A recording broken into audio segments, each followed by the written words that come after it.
Hi mga ma'am sir, what's up, what's up? Another day, another duty naman mga ma'am sir, no? So Sunday pala ngayon at papunta tayo ngayon sa work mga ma'am sir, no? Wala pala tayong rest day ngayon mo sir kasi sa isang buwan may duty kaming isang Sunday. So dito pala tayo nasa sa Coastal Road talo mo mga ma'am sir, no? So wala namang problema ngayong Sunday mga ma'am sir, no? Kasi kukunti lang namang mga nagbabiyahe. So ang trabaho lang namin dito ay mag-guide sa mga tumatawid para safe yung kanilang pagpunta dito sa Coastal Road kasi dagsa ang mga tao dito, no? At syempre mga ma'am sir, no, pagdating natin sa area mga ma'am sir, pinak na natin agad yung motor natin para makapag-prepare na tayo at syempre mag-monitor sa daan. At usapang trapiko naman mga ma'am sir, no? Grabe talaga na itulong nitong Coastal Road mga ma'am sir. Kasi nung panahong na-send pa ko doon sa Matina Crossing taong 2022 mga ma'am sir, no? Grabe talaga ang bigat ng trapiko mga ma'am sir, no? Kasi lahat na lang ng sasakyan dumadaan doon.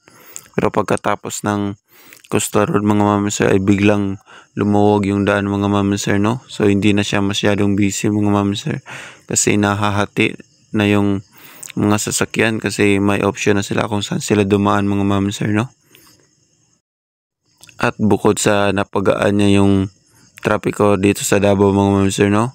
Siyempre nabigyan din ng another spot yung mga tao mga ma'am sir, no? Kung saan sila makapag-jogging at makapag-family bonding mga ma'am sir, no? Kasi sobrang ganda din naman yung mga tanawin dito mga ma'am sir, no?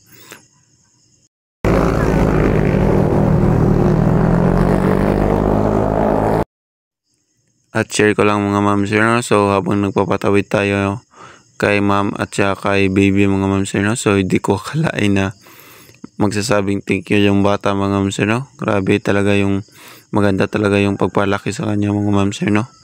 Hindi ko talaga in-expect mga ma'am sir, no?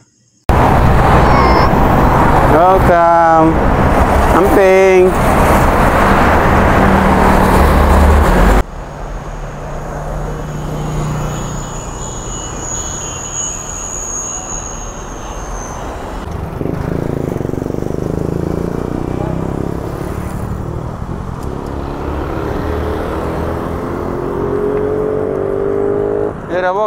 Rabok.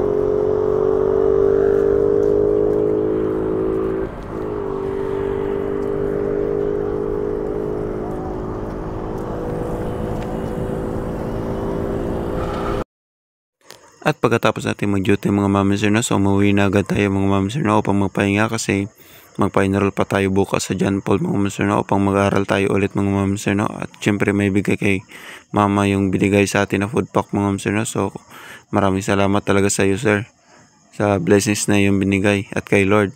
Maraming salamat sa suporta. Ride safe.